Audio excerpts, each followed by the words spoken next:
In South Africa's dynamic political and legal landscape, rumors can spread faster than wildfire, often leaving the public unsure of what is true and what is not. Recently, one such rumor took center stage, involving none other than the country's National Police Commissioner, General Fannie Masemola. For days, social media platforms, political discussions, and even casual conversations across the country buzzed with claims that a warrant of arrest had been issued against him. These claims were fueled in part by high-profile political statements and a tense national atmosphere, prompting questions about whether the country's top law enforcement official was indeed facing imminent arrest. But now, the National Prosecuting Authority's investigating Directorate against Corruption, IDAC, has stepped in to set the record straight. They say no warrant exists, no arrest is pending, and the speculation is unfounded. Still, the sequence of events that led to this public misunderstanding is worth examining in detail because it reveals much about how politics, media, and justice interact in South Africa today. To understand why this rumor gained such traction, we need to take a step back and consider the broader context of policing and politics in the country. South Africa's police leadership has, for decades, been at the center of public scrutiny. The role of the National Police Commissioner is not just about managing the police service. It is also deeply tied to the public's perception of law and order, government accountability, and the independence of the justice system. Over the years, several police commissioners have faced controversy, including allegations of corruption, political interference, and even criminal charges.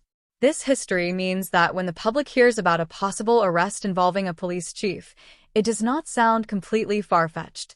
The memory of past scandals can make people more likely to believe such claims, even before official confirmation. The recent wave of speculation began after KwaZulu-Natal's police commissioner, Lieutenant General Nhlanhla Mkhwanazi, held a highly charged media briefing on the 6th of July. His statements were seen as unusually direct and, to some, explosive. It was shortly after this event that Economic Freedom Fighters, EFF, leader Julius Malema added fuel to the fire.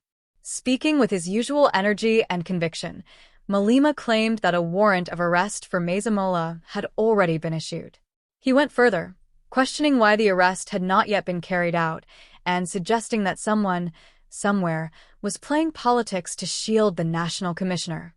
Such statements, coming from a prominent political figure, naturally drew media attention and were widely shared online. Many interpreted this as confirmation that something significant was unfolding behind the scenes. However, when the investigating Directorate against Corruption responded, their message was clear and unambiguous. There is no warrant of arrest. Spokesperson Henry Mamathame emphasized that they had received numerous media queries about the matter, but that the allegations were simply untrue. This creates an interesting tension between political rhetoric and official statements. On one hand, you have a prominent opposition leader insisting that legal action has already been authorized. On the other, the country's own prosecuting authority is telling the public that no such action exists. This raises important questions. Who benefits from such rumors? What impact does this have on public trust in the justice system? And, perhaps most importantly, what is the truth? When trying to answer these questions, it's important to recognize that rumors and political statements often serve more than one purpose. In the heat of political competition, such claims can be a way to challenge an opponent's credibility, to cast doubt on their integrity, or to rally public opinion in a certain direction. For Julius Malema and the EFF, framing Masemola as someone facing arrest may fit into a broader narrative about corruption, lack of accountability, or political shielding within the ruling structures. Even if the claim is denied by official channels, it can still leave an impression in the public mind, planting a seed of doubt that may grow over time. From the NPA's perspective, addressing these rumors quickly is essential. Allowing such speculation to circulate without an official response could erode confidence in the justice system, especially if the public believes that certain people are above the law. By stating clearly that no warrant exists, the NPA is essentially saying that the system must be allowed to operate on evidence and procedure, not political soundbites or social media trends. Still, even their denial does not fully stop the conversation because people will naturally ask, could a warrant be issued in the future? Are there ongoing investigations that the public does not yet know about? This situation also reflects a broader challenge in modern politics: the speed at which information and misinformation travels. In the era of instant online news and viral posts, it takes only a few minutes for a statement made in a press conference to be shared with millions. Once a narrative takes hold, it can be difficult to dispel, even with official denials. This underscores the importance of media literacy and critical thinking in an age where anyone with a smartphone can influence public perception. Looking ahead, the implications of this episode could play out in several ways. For Masemola himself, the denial from the NPA provides some immediate relief, but the shadow of the rumor may linger. In public life, especially in high-profile positions, perception often matters as much as fact. Even if no charges are ever brought against him, some may continue to view him with suspicion simply because the allegation was made. For the NPA, this is a reminder of the importance of transparency and timely communication, not only to counter false claims, but also to maintain public trust in their independence.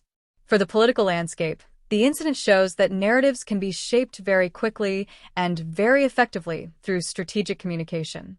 Whether or not the original claim was true, it succeeded in drawing attention, sparking debate, and reinforcing existing divisions.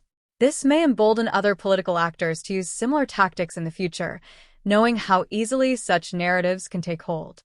At the same time, it may also encourage more skepticism among the public, prompting people to wait for official verification before forming strong opinions. So, what do you think about the rumors surrounding General Fannie Masemola's alleged warrant of arrest? Do you believe the NPA's statement, or do you think there might be more to the story than meets the eye? Share your thoughts in the comments below, and let's get the conversation going. If you found this video insightful, make sure you hit the like button, subscribe to the channel for more deep dives into South African politics and current affairs, and turn on notifications so you don't miss our next upload. Your engagement helps keep this platform alive, and together, we can continue to ask the difficult questions that matter most.